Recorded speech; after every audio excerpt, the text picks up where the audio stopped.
Et bonsoir, bonsoir et bienvenue dans ce nouveau live de Planétéo. Je suis Théo et je vous accueille ce soir sur ma planète pour un nouveau live de lecture. Et oui, ce soir, et si on lisait La Parure de Guy de Maupassant. Mais ce n'est pas tout à fait ce que nous allons faire ce soir puisque sous ce titre La Parure se cache en fait une édition regroupant 3 nouvelles de Guy de Maupassant. Donc ce soir, je ne vais pas seulement vous lire La Parure, je vais vous lire également la nouvelle La Légende du Mont-Saint-Michel et aussi en dernier la nouvelle Sur l'eau. Donc voilà, sous ce petit titre s'en cachent 3 autres. Et je pense que vu la taille de l'ouvrage, on devrait savoir tout lire ce soir. Surtout que l'édition est un petit peu spéciale, je sais pas exactement c'est quoi cette édition. Le livre de poche collection Libretti, je sais pas c'est quoi le principe de cette collection, mais c'est un peu bizarre, il y a beaucoup de textes, comment on appelle ça? Il y a des présentations et des notes de Gilles Ernst. Donc voilà, il y a beaucoup de notes, beaucoup de présentations des œuvres, etc. Il y a beaucoup d'images à l'intérieur, ce qui fait que au final le texte est très peu, enfin, est une partie minime de l'ouvrage entier. Donc ça devrait être vraiment rapide la lecture de ce soir, je pense. On aura largement le temps de faire les 3 nouvelles.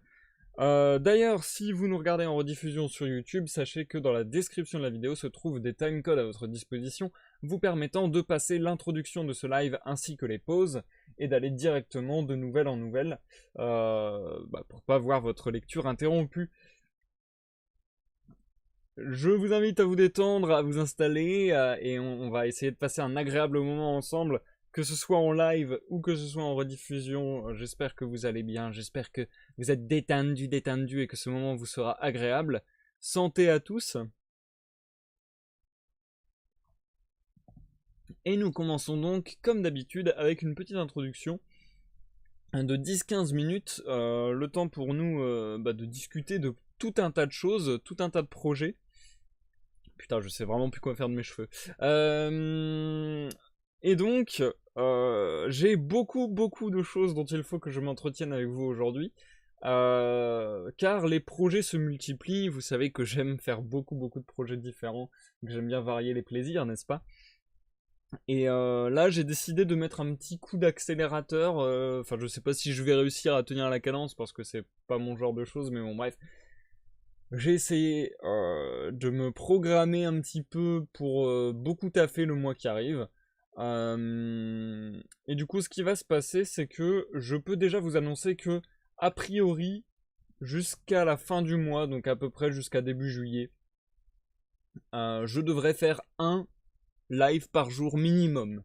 Je vais essayer de tenir cette cadence. C'est pas sûr que je puisse le suivre c'est pas sûr que je puisse suivre ce programme vraiment rigoureusement tous les jours, mais je vais essayer, du moins c'est mon souhait.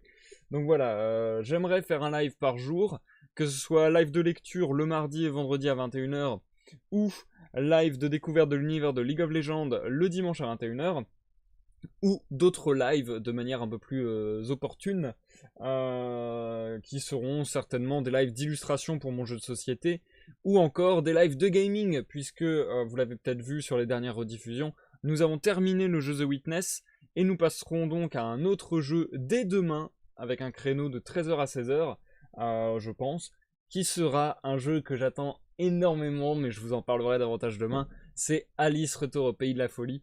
Donc soyez présents si ça vous intéresse. Je risque de bien kiffer et j'espère qu'on s'amusera bien tous ensemble. Sinon, dans les projets, encore une fois, dans tout ce qui arrive en rapport au live, là pour le moment je vais rester vraiment cantonné au live. Je pense vous avoir déjà dit pas mal de choses au final, mais dans les lives de gaming, j'aimerais aussi ajouter d'autres lives plutôt que ceux sur Alice Retour au Pays de la Folie. J'aimerais ajouter en plus des lives sur Sea of Thieves. Mon projet, ça serait de faire la campagne de Sea of Thieves en solo, en live. Ça me paraît compliqué pour l'avoir déjà fait en groupe. Ça me paraît compliqué, mais je me dis que ça peut être marrant, ça peut être un petit challenge. Et vu que j'aime beaucoup Sea of Thieves, ça me donnerait une occasion de jouer et d'avoir un objectif entre guillemets dans le jeu, etc. Donc ça pourrait être très sympa. Donc voilà, ça c'est en réflexion. Et sinon, encore une fois concernant les lives, vous aurez peut-être vu en rediffusion, et si vous ne l'avez pas vu, je vous prierai d'aller le voir, ça serait très gentil de votre part. J'ai sorti un épisode hors série pour la série Et si on lisait. Le but étant donc de faire une liste des œuvres que nous pourrions lire dans l'avenir. Parce que ça devient difficile après quasiment plus de 3 ans de live, je crois. Ça devient difficile de trouver les prochaines œuvres que je vais vous lire en live, pardon. Décidément, j'ai l'impression d'avoir du mal. Là, c'est la reprise. Ça fait une semaine que j'ai pas fait de live de lecture, j'ai du mal. Donc oui, ce live hors série, si vous pouvez aller le voir et me donner votre avis sur toutes les questions que je traite dans le live, c'est super cool. Alors je sais que la vidéo fait 3 heures, même presque 4, et que c'est peut-être imbuvable ou juste vous avez peut-être pas le temps. Mais si vraiment vous voulez m'aider, il y a juste un timecode dans la description de cette vidéo qui vous permet d'aller à un moment précis de la vidéo où je donne la liste complète qu'on a effectuée lors de cette soirée, c'était mardi. Et du coup, j'ai organisé sous forme de tableau le titre, l'auteur, mon envie de lire cet auteur, votre envie d'écouter cet auteur, et si c'était dans le domaine public ou non. Donc voilà, il y a une liste à votre disposition, elle est non exhaustive, donc s'il y a des œuvres ou des auteurs que vous ne voyez pas dans cette liste, mais que vous voudriez que je fasse en live, n'hésitez pas non plus à les suggérer. Et sinon, voilà, on traite aussi de quelques questions du style est-ce que vous voudriez que dans les prochains lives arrivent des lives de lecture de pièces de théâtre? Est-ce que vous voudriez voir davantage de poésie, davantage de traités philosophiques, politiques, etc. Voilà, il y a tout un tas de questions comme ça qui sont posées lors de ce live, et du coup, bah, votre avis m'aiderait bien. J'ai déjà eu quelques avis et ça m'a déjà beaucoup aidé, donc merci à ceux qui ont fait ce pas. Voilà, je pense que pour les lives à proprement parler, j'ai à peu près tout dit. Je peux vous dire également que du coup, ce soir, nous devrions lire La Parure de Maupassant dans son intégralité, ce qui fait que on devrait déjà enchaîner avec une nouvelle lecture dès mardi. Pour le moment, je ne sais pas laquelle, tout simplement, mais je pense que justement avec le petit tableau qu'on s'est constitué et les œuvres que j'ai encore chez moi que je dois pas forcément me fournir, parce que là si je devais en fait c'est ça le problème, c'est que ce mois-ci je pense être hyper actif. Par contre au mois de juillet, je vous préviens pas trop d'avance parce que c'est sujet à changer peut-être, mais je sais qu'en juillet je vais être très occupé et je vais pas trop avoir l'occasion de live. Donc je sais que juillet ça sera plutôt un mois mort entre guillemets sur ma chaîne. Du coup, je prévois le coup et je sais que je veux pas commencer une lecture trop longue maintenant. Parce que si je commence un roman qui va nous prendre 2 mois de lecture maintenant, eh bien, ça veut dire que je vous lirai la première moitié. Ensuite, vous auriez un trou gigantesque dans les lives et la seconde moitié. Et ça, je trouve ça pas très cool. Donc j'aimerais bien, lorsque je vous laisserai quelques semaines, j'aimerais bien vous laisser sur une fin d'œuvre, que vous n'ayez pas à attendre la suite, quoi. Donc du coup, je me tâte, je réfléchis beaucoup, mais au vu de ces informations et au vu de ce que j'ai déjà disponible dans ma bibliothèque, que j'aurais pas à commander et à attendre, et du coup ça mettrait encore du délai, etc. Bref, au vu de toutes ces informations, je pense que nous partirons sur une lecture qui avait l'air de vous intriguer et qui, moi, personnellement, m'intrigue beaucoup, beaucoup, qui est L'Utopie de Thomas More. Donc voilà, je pense qu'à partir de mardi, nous partirons sur cette lecture.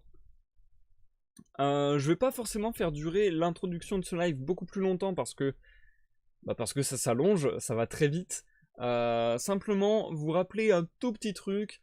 Je pourrais encore vous parler de beaucoup de projets, mais je vais vous parler d'un projet en particulier parce que ça faisait quelques temps que je vous en parlais sans le lancer et que cette fois-ci, c'est bon, c'est fait, c'est lancé.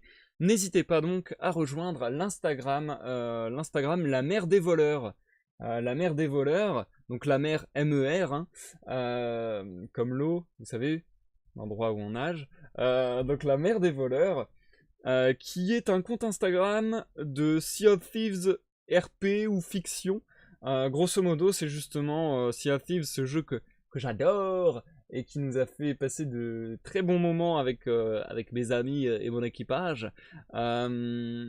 Et donc on a fait des super belles photos, enfin je pense.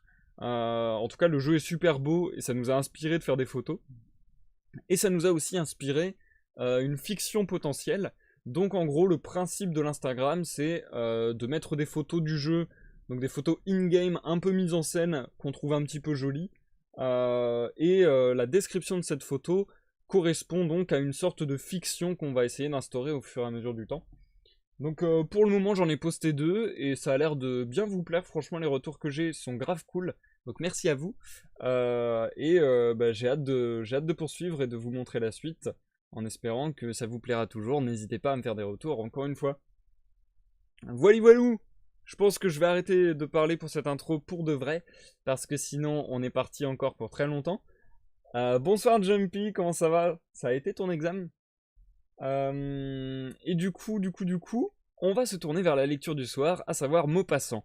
Alors ce soir, on va lire donc 3 nouvelles, La Parure, La Légende du Mont Saint-Michel et Sur l'eau. Sur l'eau, qui est aussi le nom de mon jeu de société. Le mec qui place en scred le truc. Donc du coup, 3 nouvelles qui ont l'air d'être très courtes. J'ai été regarder sur internet parce que je vous avoue que je connais très mal Maupassant en vérité.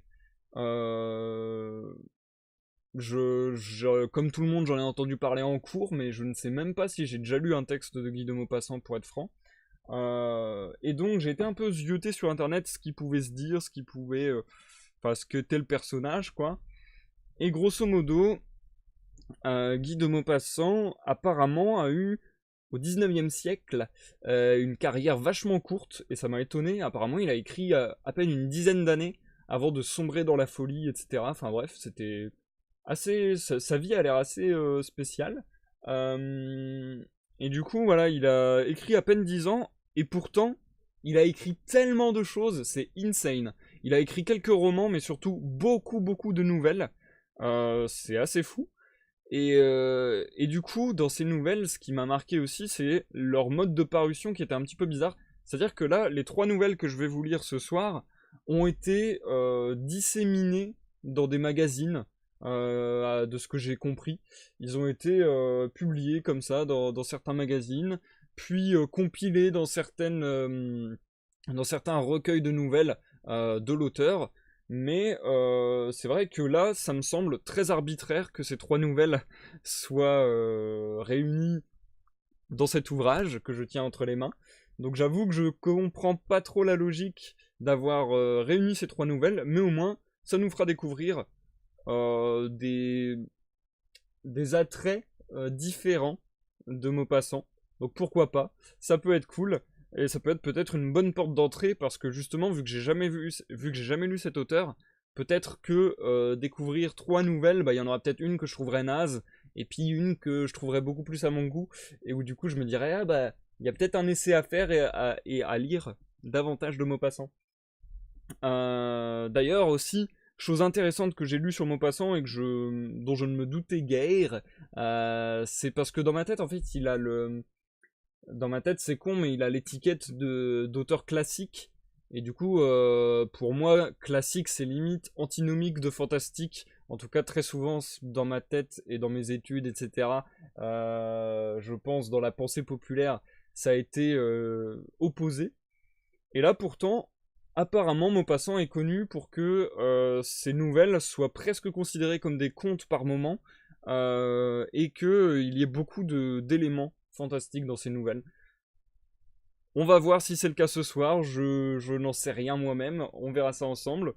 Donc là, c'est vraiment une totale découverte, je pense que c'est l'une des premières fois qu'on va autant partir à l'inconnu dans un live de lecture, parce que vraiment, Maupassant, j'ai jamais lu. Enfin ouais, cette œuvre, je n'ai jamais lu, ce qui arrive parfois, mais là, l'auteur, je l'ai jamais lu, je crois. Ce qui est plus rare. Ce qui est déjà arrivé, mais ce qui est plus rare. Bref, je vais pas faire durer l'intro plus longtemps parce que là elle commence à vraiment durer longtemps. Quoique, si j'enlève 6 minutes, grosso modo ça fait 15 minutes d'intro. Ça va, c'est pas encore la mort. Et du coup, bah ça va bien, Jumpy, merci de le demander. On va pouvoir se lancer. Alors, la lecture va être un peu une gymnastique pour moi, j'espère que ça va bien se passer. Dans le sens où justement, je trouve l'édition très particulière. C'est-à-dire qu'il y a une introduction d'un mec qui n'est pas du tout Maupassant, qui juste présente l'ouvrage en général. Puis ensuite, il fait des présentations de chaque nouvelle. Sauf que, du coup, là c'est la présentation de la nouvelle. Et là c'est la nouvelle qui commence d'un seul coup sans que le titre soit noté. Donc du coup, il va falloir que je check un petit peu. Après, vous le voyez, il y a des énormes parties de notes que je vais bien sûr pas vous lire. Et ensuite, il y a, comme je le montrais plus tôt, des images, mais vraiment très fréquemment, ainsi que des pages blanches. Du coup, j'avoue que je comprends pas spécialement le délire de cette édition. J'espère que ça va pas trop me paumer et que je vais savoir être fluide dans ma lecture. Mais je vais tout donner, je vais donner le meilleur de moi-même pour vous faire une lecture de qualité. Allez, cette fois-ci c'est la bonne. Je prends la page du coup parce que j'ai peur de ne pas être au début de la nouvelle. Pif paf pouf. Ouais, ok, c'est bon. C'est bon, je suis au début de la nouvelle, c'est bon, je l'ai. Bah ouais, c'est ça Jumpy, enfin, je trouve ça vraiment chelou, je comprends pas. Mais bon, bref. Je sais pas si c'est comme ça dans toute la collection Libretti du livre de poche, j'en sais rien, peut-être. Bref, mais en tout cas, ça a l'air d'être une édition, enfin, je sais pas si c'est le principe de cette collection, mais ça a l'air d'être une édition très très scolaire, entre guillemets. J'ai l'impression que c'est très très explicatif, parce que les présentations des nouvelles et les notes très très approfondies sont vraiment en mode regardez, là il dit tel truc qui fait référence à tel truc, là il fait telle figure de style. Donc je me demande si c'est pas une édition destinée à des écoliers, à des étudiants entre guillemets, et que c'est pour ça que ça pullule d'informations dans tous les sens. Oh, bonsoir Kirara Kawaii, comment ça va? Ah, ça fait plaisir, ça fait tellement longtemps que je t'avais pas vu sur un de mes lives. Ça me fait trop plaisir. Comment ça va, Kilala? Et du coup, on va commencer la lecture. Tu arrives pile au moment où je vais commencer. Du coup, comme d'habitude, pendant la lecture, je ne m'interromps pas pour ne pas couper le flux de la lecture, le flux de la parole. Par contre, je reviendrai vous parler un petit peu dans le chat lors des différentes pauses de ce soir. Allez, on est parti pour de bon. Je vous souhaite à tous une bonne écoute Jumpy, bonne écoute Kilala, bonne écoute à tous ceux dans l'ombre et à ceux qui nous regardent en rediffusion sur YouTube. Je vous dis à tout à l'heure pour la première pause.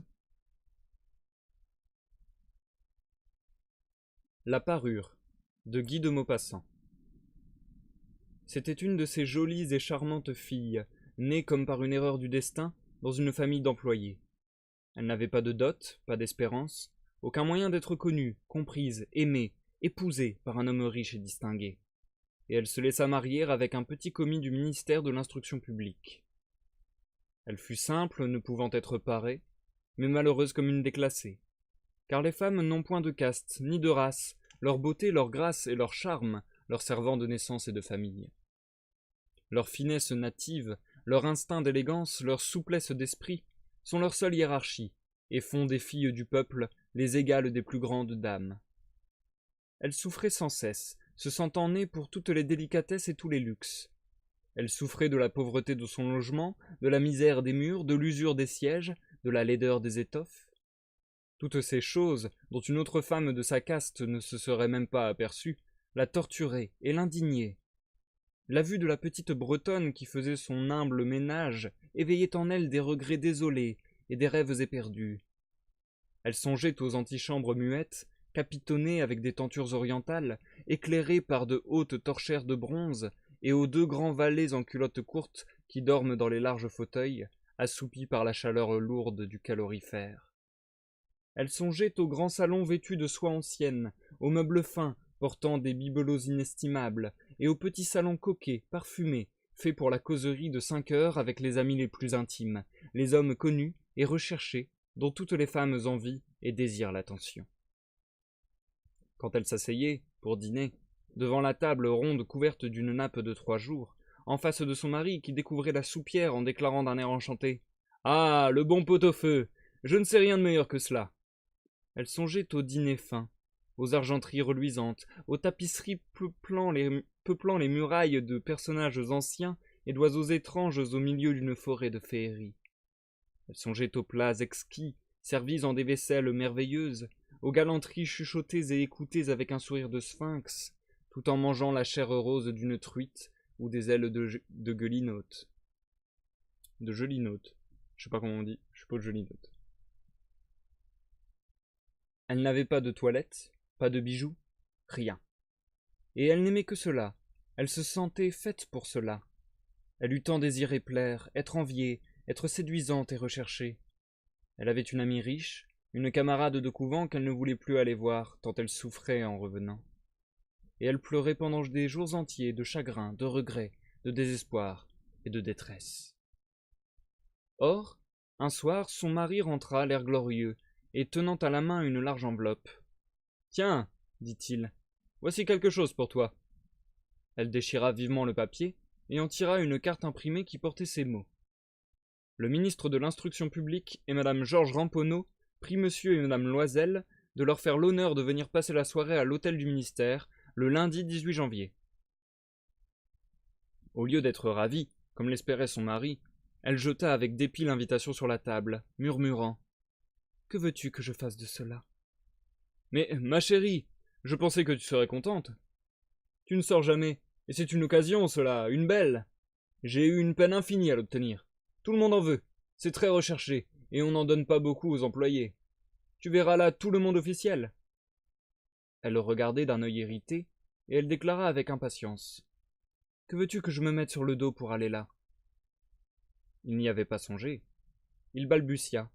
« Mais la robe avec laquelle tu vas au théâtre, elle me semble très bien à moi. » Il se tut, stupéfait et perdu, en voyant que sa femme pleurait.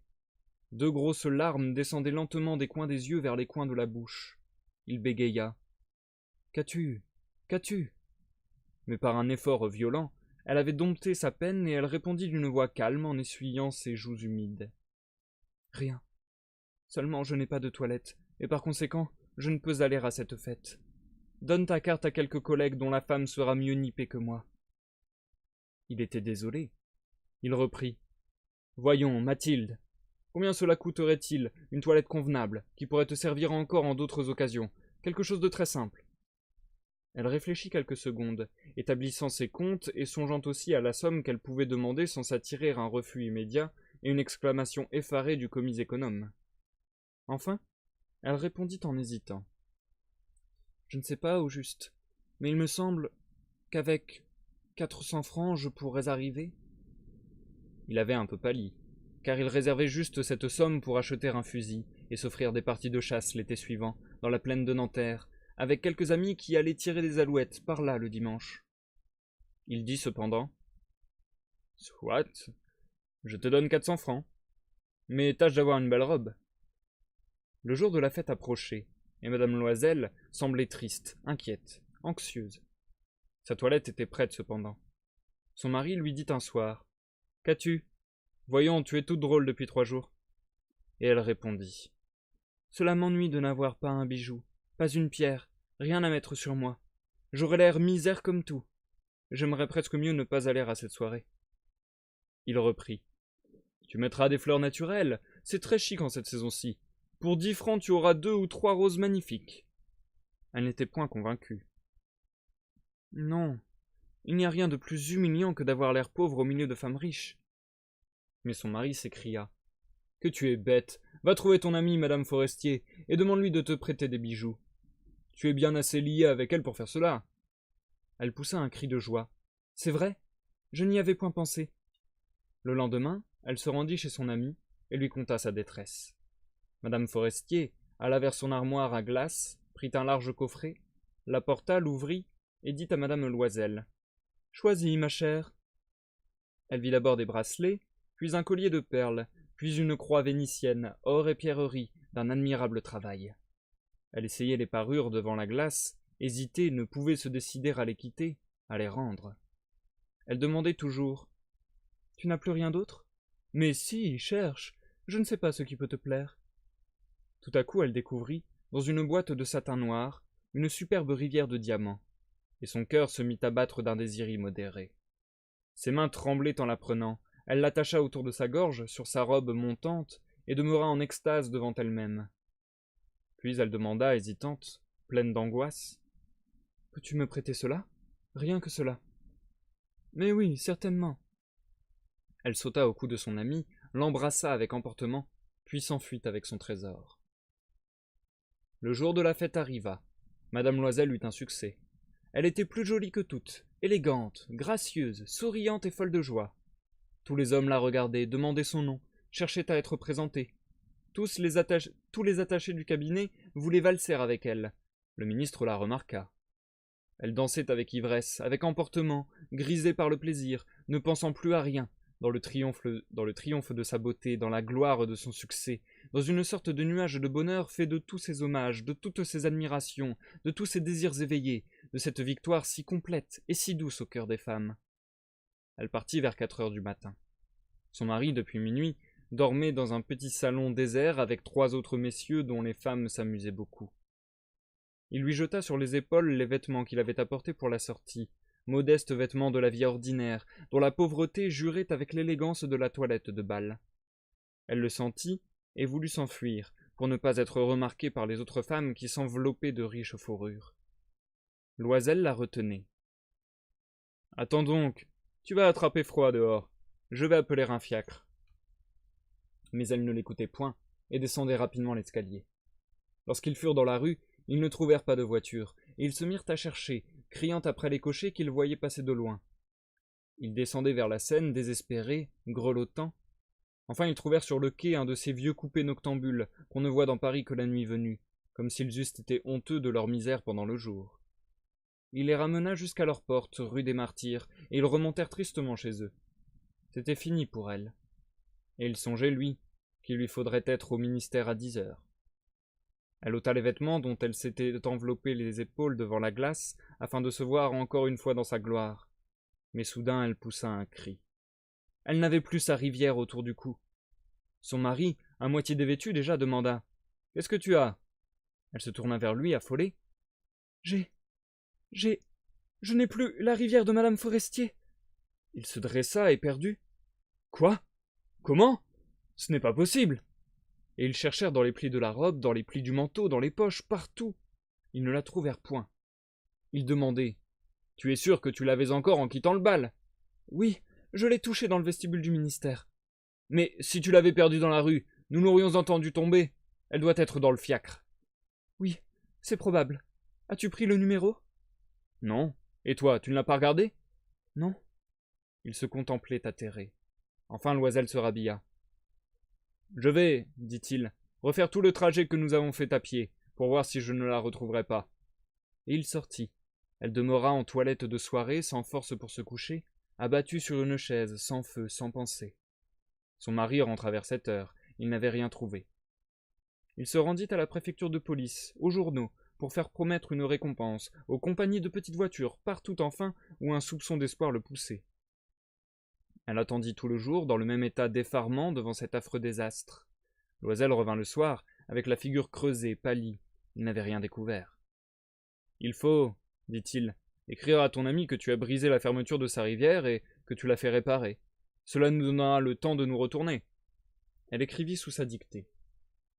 Au bout d'une semaine, ils avaient perdu toute espérance. Et Loisel, vieilli de 5 ans, déclara « Il faut aviser à remplacer ce bijou. » Ils prirent le lendemain la boîte qu'il avait renfermée et se rendirent chez le joaillier, dont le nom se trouvait dedans. Il consulta ses livres. « Ce n'est pas moi, madame, qui ai vendu cette rivière. J'ai dû seulement fournir l'écrin. » Alors ils allèrent de bijoutier en bijoutier, cherchant une parure pareille à l'autre, consultant leurs souvenirs, malades tous deux de chagrin et d'angoisse. Ils trouvèrent dans une boutique du Palais Royal un chapelet de diamants qui leur parut entièrement semblable à celui qu'ils cherchaient. Il valait 40 000 francs. On le leur laisserait à 36 000.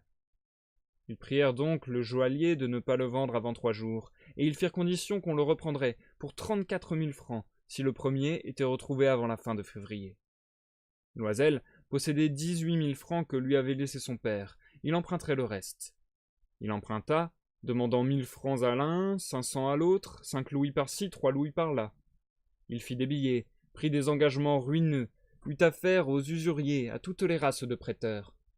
Il compromit toute la fin de son existence, risqua sa signature sans savoir même s'il pourrait y faire honneur, et épouvanté par les angoisses de l'avenir, par la noire misère qui allait s'abattre sur lui, par la perspective de toutes les privations physiques et de toutes les tortures morales, il alla chercher la rivière Nouvelle, en déposant sur le comptoir du marchand 36 000 francs. Quand madame Loisel reporta la parure à madame Forestier, celle-ci lui dit d'un air froissé: « Tu aurais dû me la rendre plus tôt, car je pouvais en avoir besoin. » Elle n'ouvrit pas l'écrin, ce que redoutait son ami. Si elle s'était aperçue de la substitution, qu'aurait-elle pensé? Qu'aurait-elle dit? Ne l'aurait-elle pas prise pour une voleuse? Madame Loisel connut la vie horrible des nécessiteux. Elle prit son parti d'ailleurs tout d'un coup héroïquement. Il fallait payer cette dette effroyable, elle payerait. On renvoya la bonne, on changea de logement, on loua sous les toits une mansarde. Elle connut les gros travaux du ménage, les odieuses besognes de la cuisine. Elle lava la vaisselle, usant ses ongles roses sur les poteries grasses et le fond des casseroles. Elle savonna le linge sale, les chemises et les torchons qu'elle faisait sécher sur une corde. Elle descendit à la rue, chaque matin les ordures, et monta l'eau, s'arrêtant à chaque étage pour souffler. Et vêtue comme une femme du peuple, elle alla chez le fruitier, chez l'épicier, chez le boucher, le panier au bras, marchandant, injurié, défendant sou à sou son misérable argent. Il fallait chaque mois payer des billets, en renouveler d'autres, obtenir du temps. Le mari travaillait le soir, à mettre au net les comptes d'un commerçant, et la nuit, souvent, il faisait de la copie à 5 sous la page. Et cette vie dura 10 ans. Au bout de 10 ans, ils avaient tout restitué, tout, avec le taux de l'usure et l'accumulation des intérêts superposés. Madame Loisel semblait vieille maintenant. Elle était devenue la femme forte et dure et rude des ménages pauvres. Mal peignée, avec les jupes de travers et les mains rouges, elle parlait haut, lavait à grande eau les planchers. Mais parfois, lorsque son mari était au bureau, elle s'asseyait auprès de la fenêtre, et elle songeait à cette soirée d'autrefois, à ce bal, où elle avait été si belle et si fêtée. Que serait-il arrivé si elle n'avait point perdu cette parure? Qui sait, qui sait? Comme la vie est singulière, changeante, comme il faut peu de choses pour vous perdre ou vous sauver. Or, un dimanche, comme elle était allée faire un tour aux Champs-Élysées pour se délasser des besognes de la semaine, elle aperçut tout à coup une femme qui promenait un enfant. C'était madame Forestier, toujours jeune, toujours belle, toujours séduisante. Madame Loisel se sentit émue. Allait-elle lui parler? Oui, certes. Et maintenant qu'elle avait payé, elle lui dirait tout. Pourquoi pas? Elle s'approcha. Bonjour, Jeanne. L'autre ne la reconnaissait point, s'étonnant d'être appelée ainsi familièrement par cette bourgeoise. Elle balbutia. Mais, madame, je ne sais, vous devez vous tromper. Non, je suis Mathilde Loisel. Son amie poussa un cri. Oh, ma pauvre Mathilde, comme tu es changée. Oui, j'ai eu des jours bien durs depuis que je ne t'ai vue, et bien des misères. Et cela à cause de toi. De moi? Comment ça? Tu te rappelles bien cette rivière de diamants que tu m'as prêtée pour aller à la fête du ministère? Oui, eh bien. Eh bien, je l'ai perdue. Comment? Puisque tu me l'as rapportée. Je t'en ai rapporté une autre toute pareille, et voilà 10 ans que nous la payons. Tu comprends que ça n'était pas aisé pour nous, qui n'avions rien. Enfin, c'est fini, et je suis rudement contente. Madame Forestier s'était arrêtée. Tu dis que tu as acheté une rivière de diamants pour remplacer la mienne? Oui, tu ne t'en es pas aperçu, hein. Elles étaient bien pareilles. Et elle souriait d'une joie orgueilleuse et naïve. Madame Forestier, fort émue, lui prit les 2 mains. Oh, ma pauvre Mathilde, mais la mienne était fausse. Elle valait au plus 500 francs. Et c'est la fin de cette nouvelle. La fin de la nouvelle La Parure. Nous marquons une courte pause. J'aime beaucoup le ton que ça prend. Hello, je suis là, mais je vais avoir du retard, urgence vétérinaire. Coucou Nanumanga, comment ça va? Ah, ça fait super plaisir.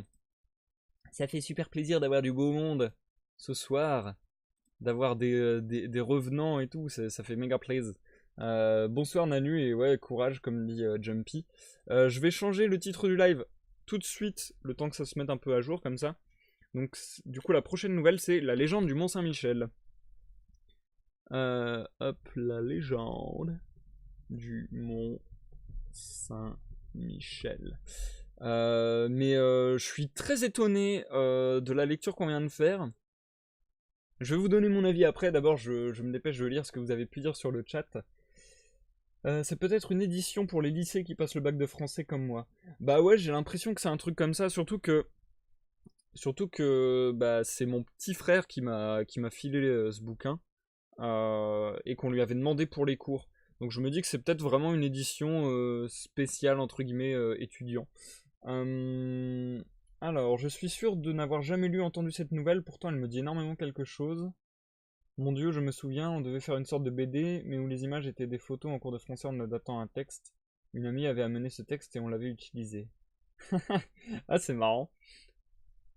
Je regarde avec mon petit frère. Ah, c'est cool ça, Nanu. Bah, j'espère que ce sera cool pour vous deux. Et du coup, je ne sais pas si vous avez apprécié en tout cas, mais moi j'ai grave kiffé. C'est très simple. En fait, c'est ça qui est fort. Je trouve ça très simple, très court, très direct. C'est-à-dire que dans le style, il va pas broder, il va pas chercher à faire des phrases ultra longues, etc. Il va vraiment droit au but, je trouve. Et je sais pas, c'est un style très particulier, très économe de mots, comme on dirait, mais qui marche super bien, je trouve. Je sais pas, je trouve que pour des nouvelles, c'est le ton parfait. Euh, pour le moment, je suis très agréablement surpris. Je m'attendais pas à kiffer à ce point. Alors après, l'histoire est pas révolutionnaire, c'est pas l'histoire la plus dingue du monde, mais je trouve ça vachement intéressant ce principe. Juste en fait, en termes d'exercice stylistique, je trouve ça vachement intéressant ce principe de faire une nouvelle extrêmement courte, extrêmement ramassée, avec peu de mots, et puis ouais, voilà, dans l'efficacité quoi. Et vraiment juste la dernière phrase, ça pareil, en exercice de style, je trouve ça vachement intéressant, que la dernière phrase soit la chute. J'ai des ouvrages que vous voyez ici qui se nomment Nouvelle à chute. C'est vraiment un exercice de style à part entière de faire une bonne chute à une nouvelle. C'est d'ailleurs assez fréquent dans le genre de la nouvelle que ça se finisse par une petite chute. Et là, vraiment que ça pop à la dernière phrase, etc. C'est bien fait, c'est simple, mais c'est bien fait, c'est agréable. Et du coup, c'est un petit peu voilà, pour être honnête, je trouve que c'est quand même relativement simple. Euh, mais peut-être que les chutes des prochaines nouvelles me bouleverseront un peu plus. Là, c'est vrai que la chute était relativement simple. Mais c'est quand même marrant de voir comment est structurée la nouvelle, comment la misère et la pauvreté tordent de honte à ce point Madame Loisel, ce qui fait qu'elle ose même pas dire la vérité à son ami, etc. Et que du coup plus tard, bah, elle se rend compte que son ami a menti. Mais ouais, si, on va dire que c'est crédible. Je trouve que c'est à moitié crédible parce que des gens qui se mettent autant dans la misère, c'est vraiment soit qu'ils ont très honte d'être pauvres, soit qu'ils sont vraiment extrêmement honnêtes. Enfin, bah non, parce qu'ils ont menti, mais qui sont extrêmement qu'ils ont extrêmement le souci de ne pas causer de tort aux autres. Enfin, mais donc voilà, ça me paraît un peu gros sur ce point, mais sinon c'est sympa, malgré que ça soit simple, je trouve ça très sympa et très bien écrit. Et du coup, j'ai vachement hâte de lire la suite, la légende du Mont Saint-Michel, surtout que le Mont Saint-Michel, j'y suis allé pas mal dans ma vie, et c'est un endroit que j'apprécie. Donc j'ai hâte de voir ce qui a pu être tiré de cet endroit déjà vachement inspirant en lui-même, quoi. Le Mont Saint-Michel, déjà en soi, est vachement, comment dire, vachement empreint de magie, entre guillemets, empreint de poésie. Donc j'ai hâte de voir ce que ça va pouvoir donner. Je crois que sur les photos, c'était moi, Madame Loisel. Faudrait que je retrouve la BD. En vrai, ça peut être marrant. Si tu veux l'envoyer sur Discord, enfin bon, si ça te gêne pas trop, mais en vrai, c'est marrant que t'aies travaillé ça en cours à ce point.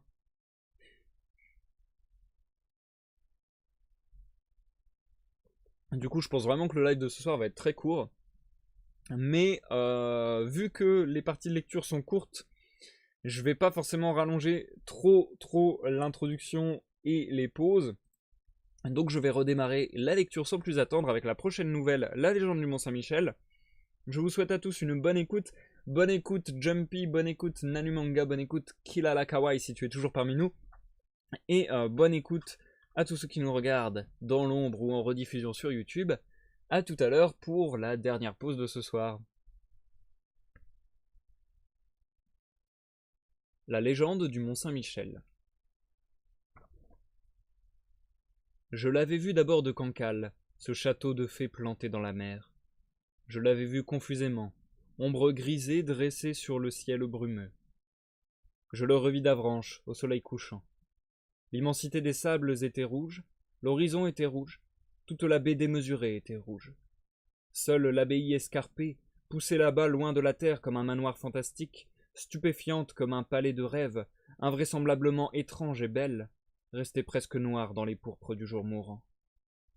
J'allai vers elle le lendemain dès l'aube, à travers les sables, l'œil tendu sur ce bijou monstrueux, grand comme une montagne, ciselé comme un camée, et vaporeux comme une mousseline. Plus j'approchais, plus je me sentais soulevé d'admiration, car rien au monde peut-être n'est plus étonnant et plus parfait. Et j'errais, surpris comme si j'avais découvert l'habitation d'un dieu à travers ces salles portées par des colonnes légères ou pesantes, à travers ces couloirs percés à jour, levant mes yeux émerveillés sur ces clochetons qui semblent des fusées parties vers le ciel, et sur tout cet emmêlement incroyable de tourelles, de gargouilles, d'ornements sveltes et charmants, feux d'artifice de pierre, dentelles de granit, chefs-d'œuvre d'architecture colossale et délicate. Comme je restais en extase, un paysan bas normand m'aborda et me raconta l'histoire de la grande querelle de Saint-Michel avec le diable. Un sceptique de génie a dit « Dieu a fait l'homme à son image, mais l'homme le lui a bien rendu ». Ce mot est d'une éternelle vérité, et il serait fort curieux de faire dans chaque continent l'histoire de la divinité locale, ainsi que l'histoire des saints patrons dans chacune de nos provinces. Le nègre a des idoles féroces, mangeuses d'hommes, le mahométan polygame peuple son paradis de femmes, les Grecs, en gens pratiques, avaient divinisé toutes les passions. Chaque village de France est placé sous l'invocation d'un saint protecteur, modifié à l'image des habitants. Or, Saint-Michel veille sur la basse Normandie. Saint-Michel, l'ange radieux et victorieux, le porte-glaive, le héros du ciel, le triomphant, le dominateur de Satan. Mais voici comment le bas normand, rusé, cauteleux, sournois et chicanier, comprend et raconte la lutte du grand saint avec le diable. Pour se mettre à l'abri des méchancetés du démon, son voisin, Saint-Michel construisit lui-même, en plein océan, cette habitation digne d'un archange. Et seul, en effet, un pareil saint pouvait se créer une semblable résidence. Mais comme il redoutait encore les approches du malin, il entoura son domaine de sable mouvant plus perfide que la mer. Le diable habitait une humble chaumière sur la côte, mais il possédait les prairies baignées d'eau salée, les belles terres grasses où poussent les récoltes lourdes, les riches vallées et les coteaux féconds de tout le pays, tandis que le saint ne régnait que sur les sables. De sorte que Satan était riche, et Saint-Michel était pauvre comme un gueux. Après quelques années de jeûne, le saint s'ennuya de cet état de choses, et pensa à passer un compromis avec le diable. Mais la chose n'était guère facile, Satan tenant à ses moissons. Il réfléchit pendant 6 mois, puis un matin, il s'achemina vers la terre. Le démon mangeait la soupe devant sa porte quand il aperçut le saint. Aussitôt, il se précipita à sa rencontre, baisa le bas de sa manche, le fit entrer et lui offrit de se rafraîchir. Après avoir bu une jatte de lait, Saint-Michel prit la parole. « Je suis venu pour te proposer une bonne affaire. » Le diable, candide et sans défiance, répondit. « Ça me va. Voici, tu me céderas toutes tes terres. » Satan, inquiet, voulut parler. Mais le saint reprit. « Écoute d'abord.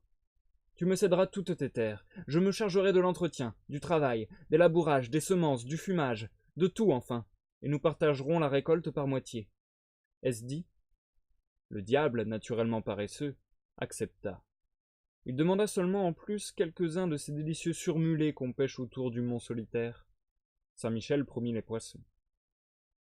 Ils se tapèrent dans la main, crachèrent de côté pour indiquer que l'affaire était faite, et le saint reprit. « Tiens, Je ne veux pas que tu aies à te plaindre de moi. Choisis ce que tu préfères, la partie des récoltes qui sera sur terre ou celle qui restera dans la terre. » Satan s'écria. « Je prends celle qui sera sur terre. » « C'est entendu, dit le saint, et il s'en alla.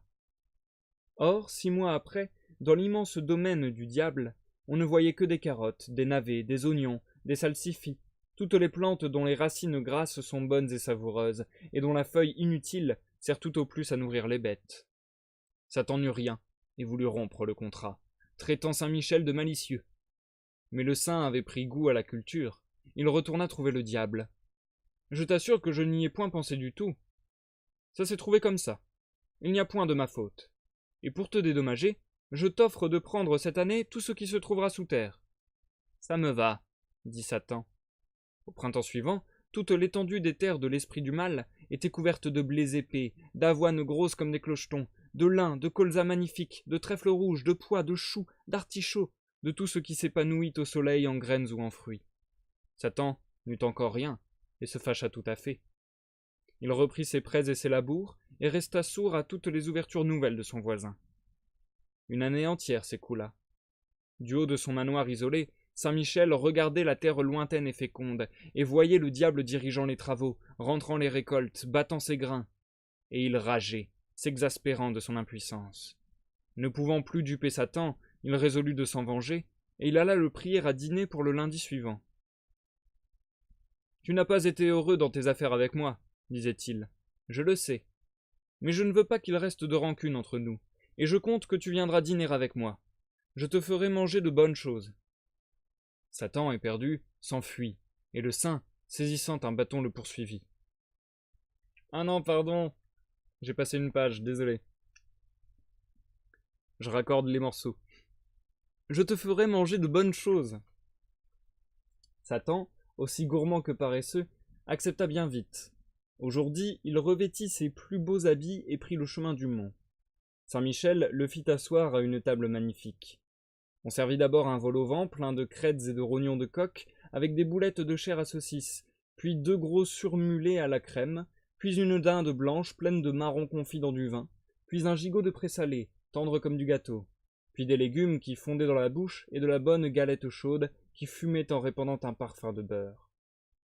On but du cidre pur, mousseux et sucré, et du vin rouge et capiteux, et après chaque plat, on faisait un trou avec de la vieille eau-de-vie de pomme. Le diable but et mangea comme un coffre, tant et si bien qu'il se trouva gêné. Alors Saint-Michel, se levant formidable, s'écria d'une voix de tonnerre. « Devant moi, canaille! Tu oses! Devant moi !»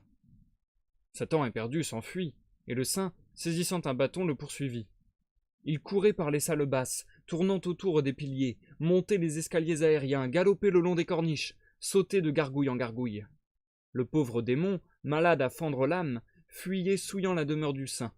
Il se trouva enfin sur la dernière terrasse tout en haut, d'où l'on découvre la baie immense avec ses villes lointaines, ses sables et ses pâturages. Il ne pouvait échapper plus longtemps, et le saint, lui jetant dans le dos un coup de pied furieux, le lança comme une balle à travers l'espace.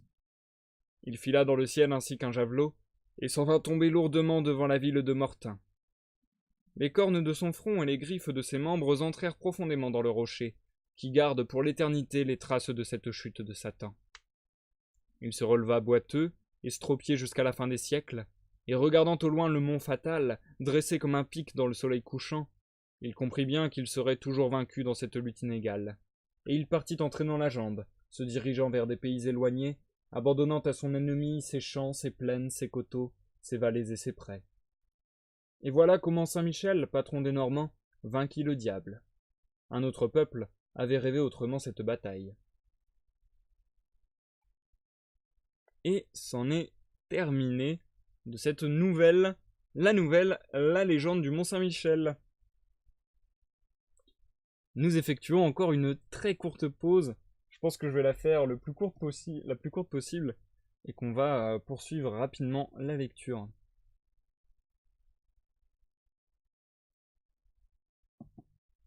Et du coup, ouais, je suis dégoûté, c'est la première fois la première fois, je crois que c'est la première fois de tous mes lives. La première fois en 3 ans de live que je passe une page. Non. Mais en vrai, c'est un petit... Enfin, Je sais pas si c'est à cause de ça. Je sais pas si c'est à cause de l'édition qui est un peu bizarre et que du coup j'ai mal compris où était la suite du texte, mais ouais, je suis deg, c'est la première fois que ça m'arrive. J'aime beaucoup, nous dit Jumpy. Ah bah ça fait plaisir. J'avoue que celle-là, je la trouve bien, mais la chute, je la trouve pas ouf. En fait, pour le moment, c'est les chutes qui me... Je les trouve ok, mais je les trouve pas dinguissimes. Mais sinon, j'aime beaucoup aussi... Alors moi, ce que j'aime beaucoup, c'est vraiment le style. Je trouve vraiment que le style de Maupassant est vachement sympa. Il y a vraiment ce délire je sais plus comment nommer ça, mais de, comment on dit quand c'est très court, enfin d'efficacité, on va dire. C'est pas vraiment le mot que je cherchais, mais il y a ce souci d'efficacité. Voilà, c'est ça, c'est très direct. Et mais je trouve ça vachement cool du coup parce qu'on va à l'essentiel de l'histoire, quoi. On nous donne les éléments importants et je comprends du coup que Maupassant est un petit peu cette image d'avoir presque écrit des contes, parce que c'est vrai que je trouve que dans ce style d'écriture, il y a vraiment un côté conte. Et puis il y a aussi, enfin là, toute l'histoire avec Satan et l'archange, c'est un archange, ouais, je crois, hein. Enfin, avec Saint-Michel, quoi.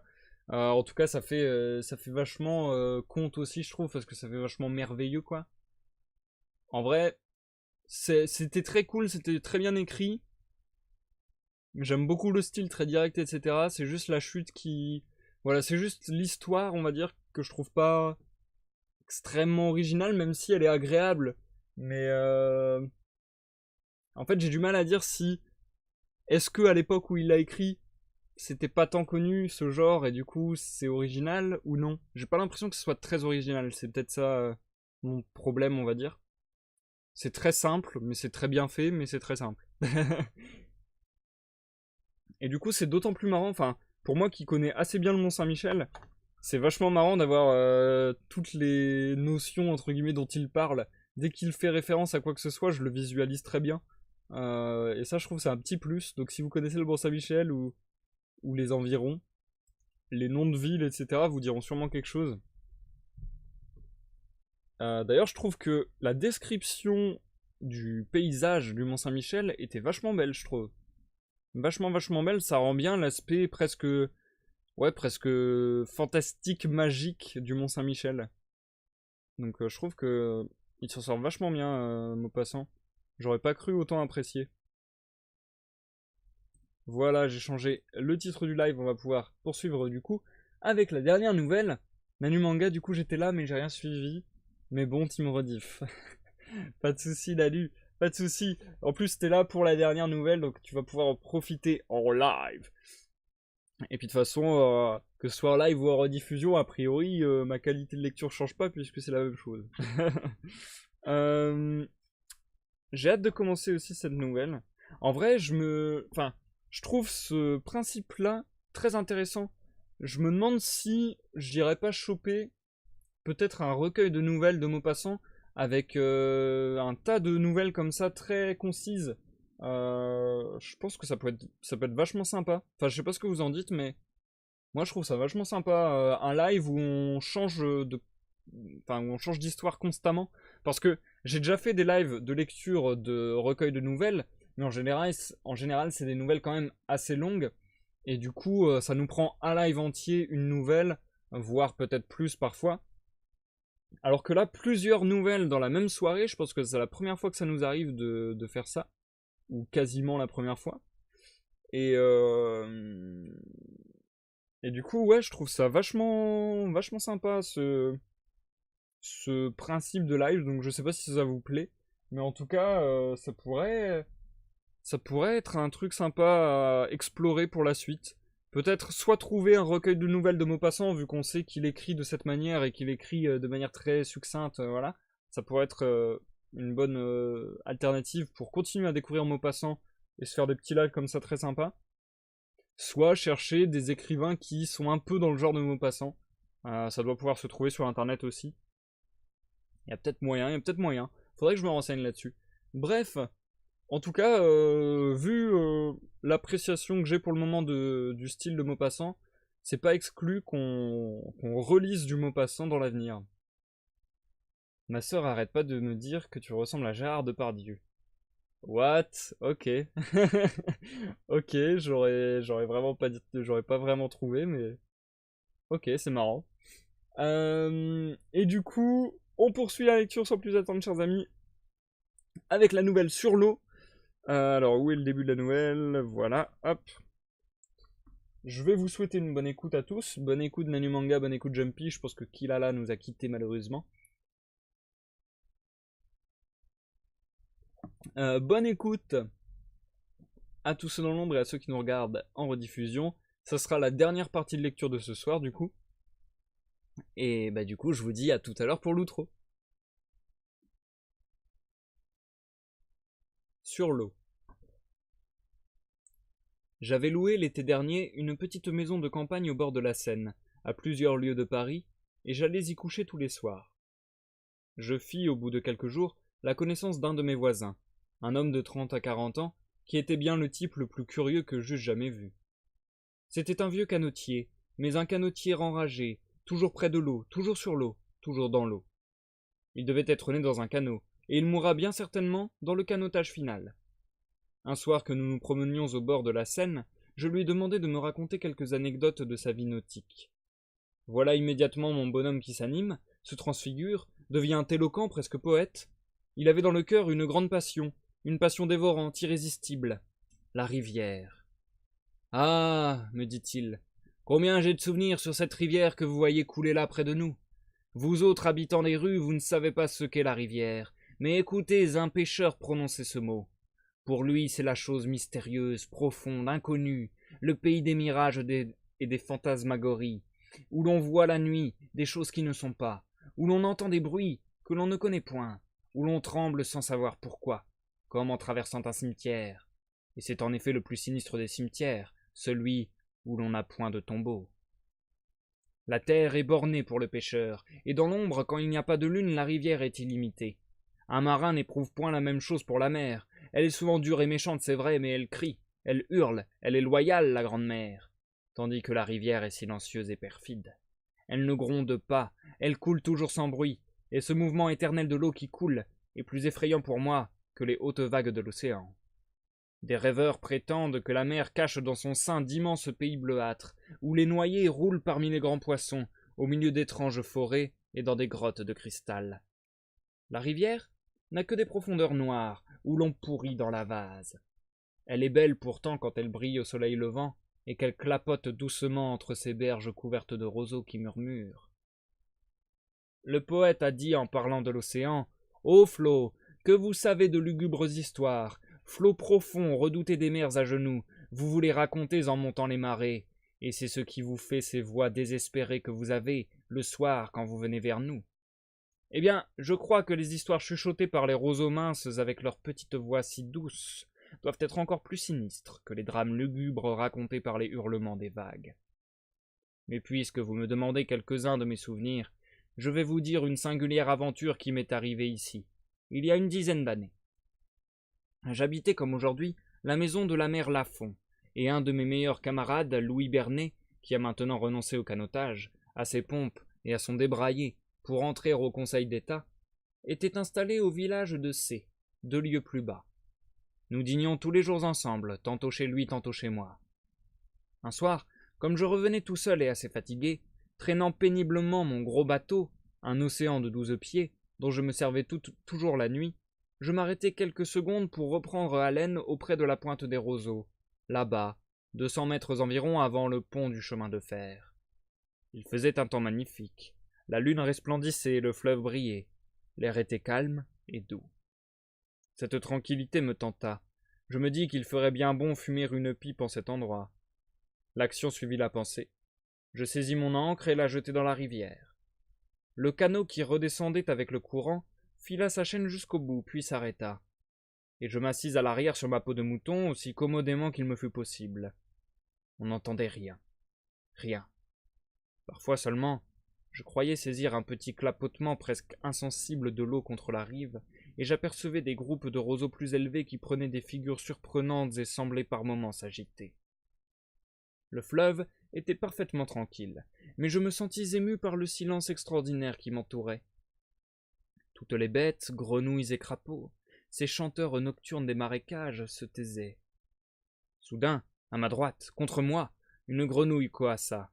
Je tressaillis. Elle se tut.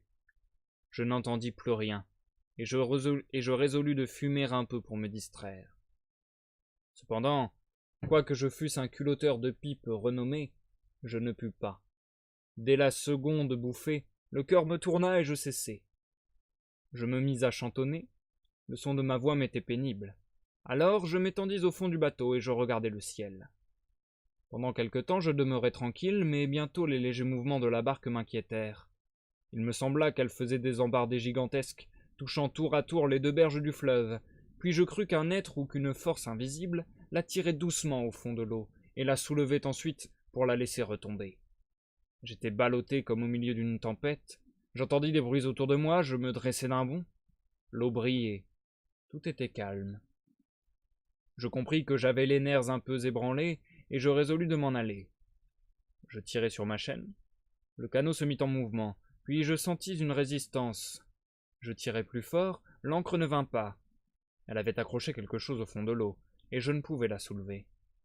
Je recommençai à tirer, mais inutilement. Alors, avec mes avirons, je fis tourner mon bateau, et je le portai en amont pour changer la position de l'ancre. Ce fut en vain. Elle tenait toujours. Je fus pris de colère, et je secouai la chaîne rageusement. Rien ne remua. Je m'assis découragé, et je me mis à réfléchir sur ma position. Je ne pouvais songer à casser cette chaîne, ni à la séparer de l'embarcation, car elle était énorme, et rivée à l'avant dans un morceau de bois plus gros que mon bras. Mais comme le temps demeurait fort beau, je pensais que je ne tarderais point sans doute à rencontrer quelques pêcheurs qui viendraient à mon secours. Ma mésaventure m'avait calmé. Je m'assis et je pus enfin fumer ma pipe. Je possédais une bouteille de rhum, j'en bus 2 ou 3 verres, et ma situation me fit rire. Il faisait très chaud, de sorte qu'à la rigueur je pouvais sans grand mal passer la nuit à la belle étoile. Soudain, un petit coup sonna contre mon bordage. Je fis un soubresaut et une sueur froide me glaça des pieds à la tête. Ce bruit venait sans doute de quelques bouts de bois entraînés par le courant, mais cela avait suffi, et je me sentis envahi de nouveau par une étrange agitation nerveuse. Je saisis ma chaîne, et je me raidis dans un effort désespéré. L'ancre tint bon. Je me rassis épuisé. Cependant, la rivière s'était peu à peu couverte d'un brouillard blanc très épais, qui rampait sur l'eau fort bas, de sorte que, en me dressant debout, je ne voyais plus le fleuve, ni mes pieds, ni mon bateau, mais j'apercevais seulement les pointes des roseaux, puis, plus loin, la plaine toute pâle de la lumière de la lune, avec de grandes taches noires qui montaient dans le ciel, formées par des groupes de peupliers d'Italie. J'étais comme enseveli jusqu'à la ceinture dans une nappe de coton d'une blancheur singulière, et il me venait des imaginations fantastiques. Je me figurais qu'on essayait de monter dans ma barque, que je ne pouvais plus distinguer, et que la rivière, cachée par ce brouillard opaque, devait être pleine d'êtres étranges qui nageaient autour de moi. J'éprouvais un malaise horrible. J'avais les tempes serrées, mon cœur battait à m'étouffer, et, perdant la tête, je pensais à me sauver à la nage. Puis aussitôt, cette idée me fit frissonner d'épouvante. Je me vis, perdu, allant à l'aventure dans cette brume épaisse, me débattant au milieu des herbes et des roseaux que je ne pourrais éviter, râlant de peur, ne voyant pas la berge, ne retrouvant plus mon bateau, et il me semblait que je me sentirais tiré par les pieds tout au fond de cette eau noire. En effet, comme il m'eût fallu remonter le courant au moins pendant 500 mètres avant de trouver un point libre d'herbe et de joncs où je pusse prendre pied, il y avait pour moi 9 chances sur 10 de ne pouvoir me diriger dans ce brouillard et de me noyer, quelque bon nageur que je fusse. J'essayais de me raisonner. Je me sentais la volonté bien ferme de ne point avoir peur, mais il y avait en moi autre chose que ma volonté. Cette autre chose avait peur. Je me demandais ce que je pouvais redouter. Mon moi brave railla mon moi poltron, et jamais aussi bien que ce jour-là, je ne saisis l'opposition des deux êtres qui sont en nous, l'un voulant, l'autre résistant, et chacun l'emportant tour à tour. Cet effroi, bête et inexplicable, grandissait toujours et devenait de la terreur. Je demeurais immobile, les yeux ouverts, l'oreille tendue et attendant. Quoi? Je n'en savais rien, mais ce devait être terrible. Je crois que, Si un poisson se fût avisé de sauter hors de l'eau, comme cela arrive souvent, il n'en aurait pas fallu davantage pour me faire tomber raide, sans connaissance. Cependant, par un effort violent, je finis par ressaisir à peu près ma raison qui m'échappait. Je pris de nouveau ma bouteille de rhum et je bus à grands traits. Alors une idée me vint, et je me mis à crier de toutes mes forces, en me tournant successivement vers les 4 points de l'horizon. Lorsque mon gosier fut absolument paralysé, j'écoutai. Un chien hurlait, très loin. Je bus encore, et je m'étendis tout de mon long au fond du bateau. Je restai ainsi peut-être 1 heure, peut-être 2, sans dormir, les yeux ouverts, avec des cauchemars autour de moi. Je n'osais pas me lever, et pourtant je le désirais violemment. Je remettais de minute en minute. Je me disais « Allons, debout !» et j'avais peur de faire un mouvement. À la fin, je me soulevai avec des précautions infinies, comme si ma vie eût dépendu du moindre bruit que j'aurais fait, et je regardai par-dessus le bord. Je fus ébloui par le plus merveilleux, le plus étonnant spectacle qu'il soit possible de voir. C'était une de ces fantasmagories du pays des fées, une de ces visions racontées par les voyageurs qui reviennent de très loin et que nous écoutons sans les croire. Le brouillard qui, 2 heures auparavant, flottait sur l'eau, s'était peu à peu retiré et ramassé sur les rives. Laissant le fleuve absolument libre, il avait formé sur chaque berge une colline ininterrompue, haute de 6 ou 7 mètres, qui brillait sous la lune avec l'éclat superbe de neige. De sorte qu'on ne voyait rien autre chose que cette rivière lamée de feu entre ces 2 montagnes blanches. Et là-haut, sur ma tête, s'étalait pleine et large, une grande lune illuminante au milieu d'un ciel bleuâtre et laiteux. Toutes les bêtes de l'eau s'étaient réveillées. Les grenouilles coassaient furieusement, tandis que, d'instant en instant, tantôt à droite, tantôt à gauche, j'entendais cette note courte, monotone et triste, que jette aux étoiles la voix cuivrée des crapauds. Chose étrange, je n'avais plus peur. J'étais au milieu d'un paysage tellement extraordinaire que les singularités les plus fortes n'eussent pu m'étonner. Combien de temps cela dura-t-il, je n'en sais rien, car j'avais fini par m'assoupir. Quand je rouvris les yeux, la lune était couchée, le ciel plein de nuages, l'eau clapotait lugubrement, le vent soufflait, il faisait froid, l'obscurité était profonde. Je bus ce qui me restait de rhum, puis j'écoutai en grelottant le froissement des roseaux et le bruit sinistre de la rivière. Je cherchais à savoir, mais je ne pus distinguer mon bateau, ni mes mains elles-mêmes, que j'approchais de mes yeux. Peu à peu, cependant, l'épaisseur du noir diminua. Soudain, je crus sentir qu'une ombre glissait tout près de moi. Je poussai un cri, une voix répondit. C'était un pêcheur. Je l'appelai, il s'approcha, et je lui racontai ma mésaventure. Il mit alors son bateau bord à bord avec le mien, et tous les 2 nous tirâmes sur la chaîne. L'ancre ne remua pas. Le jour venait, sombre, gris pluvieux, glacial, une de ces journées qui vous apportent des tristesses et des malheurs. J'aperçus une autre barque, nous la hélâmes. L'homme qui la montait unit ses efforts aux nôtres, alors, peu à peu, l'ancre céda. Elle montait, mais doucement, doucement, et chargée d'un poids considérable. Enfin, nous aperçûmes une masse noire, et nous la tirâmes à mon bord. C'était le cadavre d'une vieille femme qui avait une grosse pierre au cou. Et c'est la fin de cette nouvelle, la fin de la nouvelle Sur l'eau.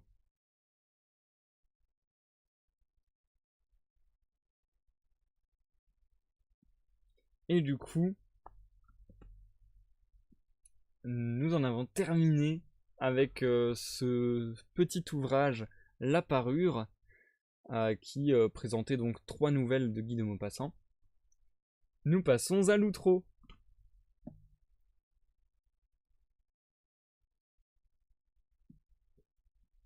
Où est le début de la nouvelle? Et ma sœur, bah au début.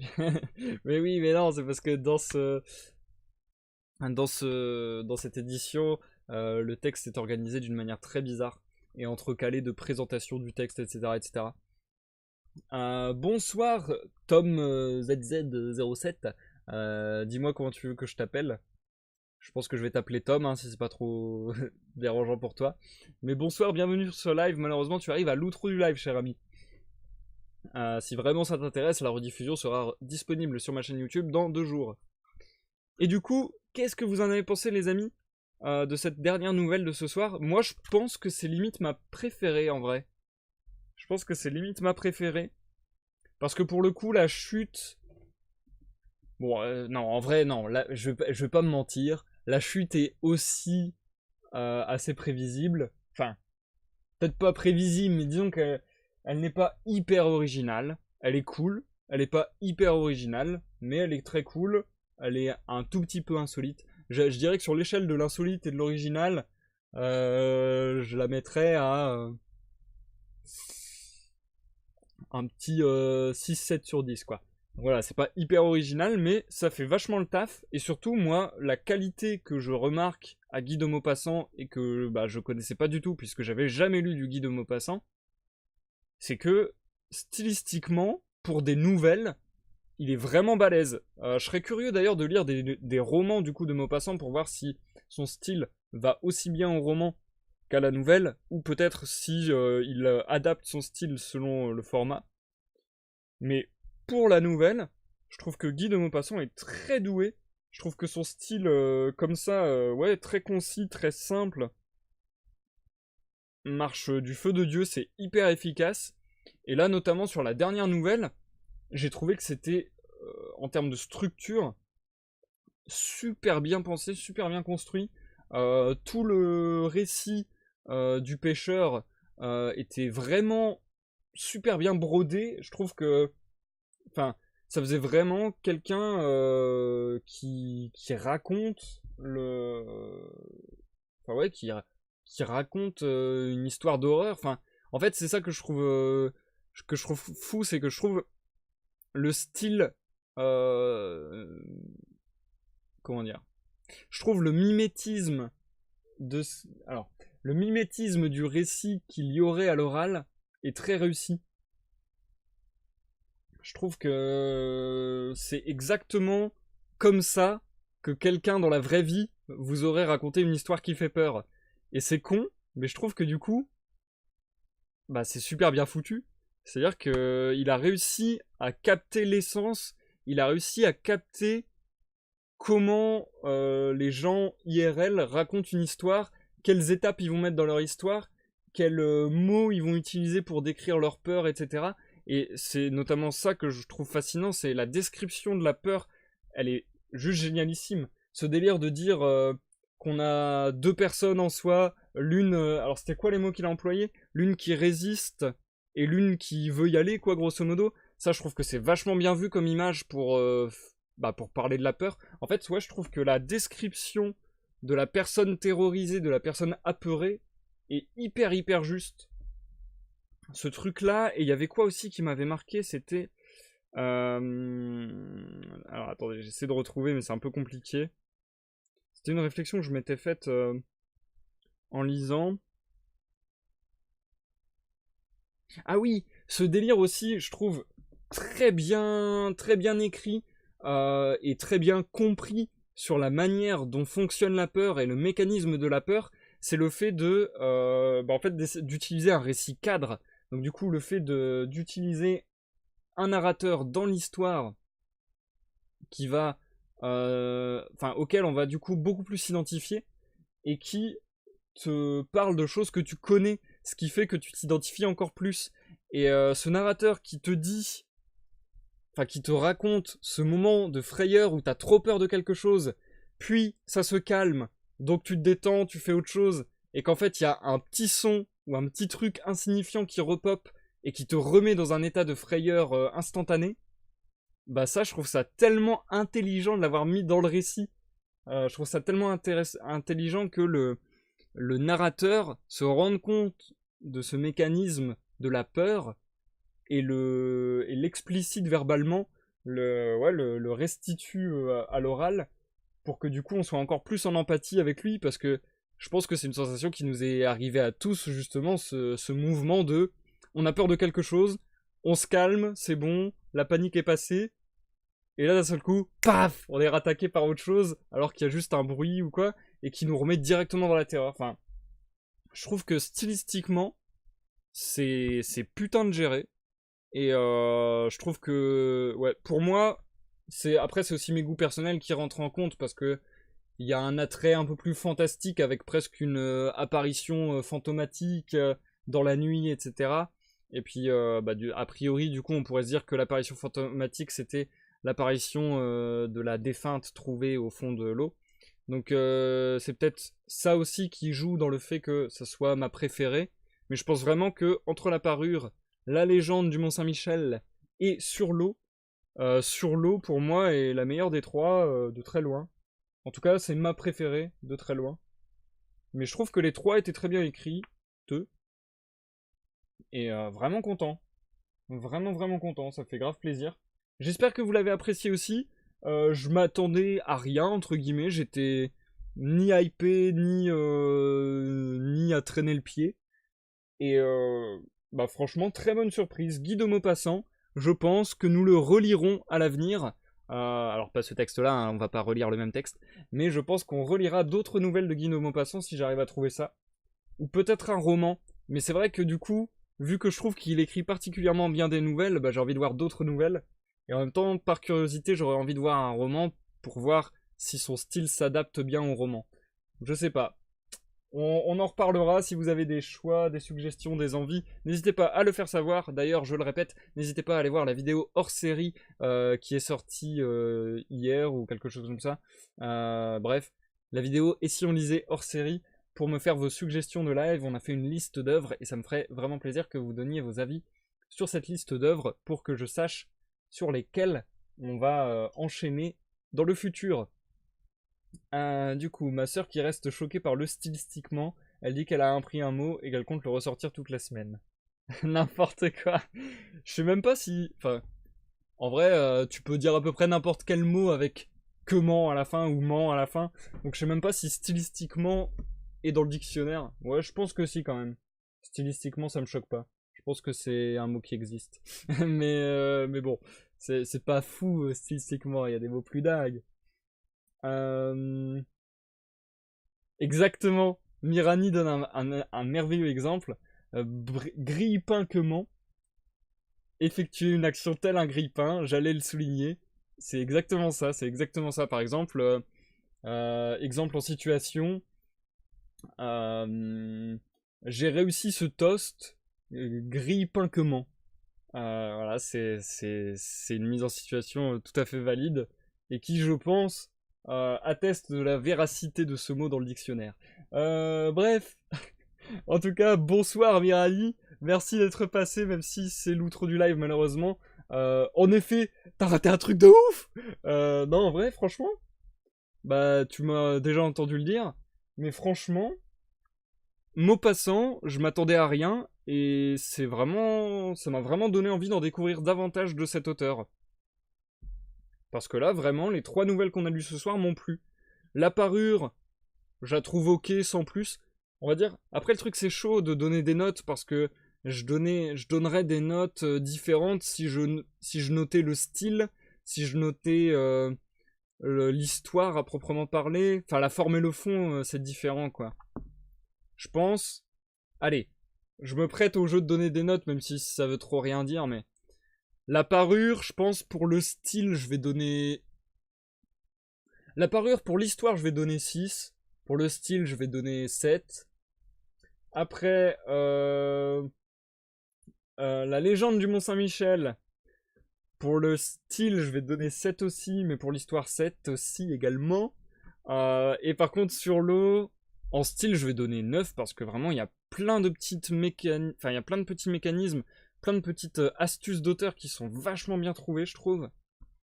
Donc vraiment, stylistiquement, je dirais 9 pour sur l'eau. Et sur l'histoire, je dirais 8. Parce qu'elle est très basique quand même. Forcément, une nouvelle d'aussi peu de pages, ça peut pas aller chercher beaucoup plus loin non plus, mais franchement, ça fait très bien le taf. Donc, Guy de Maupassant, je pense que vous le reverrez un jour en live, chers amis. C'est ça, Guy, franchement, Guy, pas mal, Guy. On continuera à lire du Guy, je pense. Sur ce, chers amis, je vais vous laisser. Ça me fait extrêmement plaisir de revenir avec ce live de lecture. Ça faisait quelques temps qu'on n'en avait pas fait, une grosse semaine, l'air de rien. Je vous donne rapidement le programme des jours à venir, comme ça vous êtes au courant. Demain, on est samedi demain, ouais. Donc demain, je pense prendre un créneau de 13h à 16h sur Alice Retour au Pays de la Folie. Donc Alice Retour au Pays de la Folie, jeu que je surkiffe. Donc demain de 13h à 16h, ça sera le premier épisode, le premier live sur ce jeu. Ensuite, dimanche à 21h, un live de découverte sur l'univers de League of Legends. Je sais plus quel personnage on va aller découvrir. Donc je peux pas vous mettre au courant, mais voilà. Et lundi, je sais pas encore, mais ça risque d'être un live d'illustration vraisemblablement. Et ensuite, mardi, live de lecture sur l'Utopie de Thomas More. En tout cas, le début de la lecture de l'Utopie de Thomas More. Voilà. Comme ça, vous avez une vague idée de ce qui se goupille dans les jours à venir. Et je pense qu'on a terminé. Je pense qu'on va pouvoir se laisser là, chers amis. Merci à tous ceux qui sont passés. Vous êtes pas mal à être passés. En plus des anciens et tout, ça fait plaisir. Donc merci Nanumanga, merci Jumpy, merci Mirani, merci Tom qui est passé en coup de voix et a fait un message, mais c'est pas grave. Merci quand même. Et merci Kilala Kawaii. Ça me fait extrêmement plaisir. Bon, et puis merci à toute la famille de Nanumanga apparemment.